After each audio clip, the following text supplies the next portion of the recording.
Today I'm going to show you one of my favorite core moves. They're called V-ups. This is a really good move to target just about every area of your core, like all throughout the middle. So I'm going to show you how they're done. You want to get a mat, get down on the floor,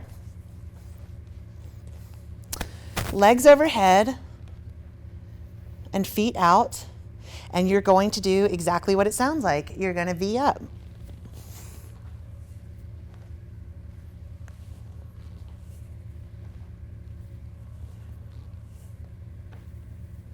You can feel it most right here, but it really does get just about every corner of your abs, so these are great to work into your routine.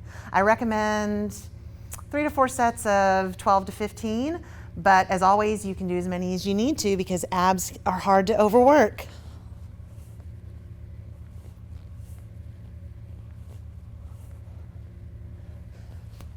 And that's how a V-up's done.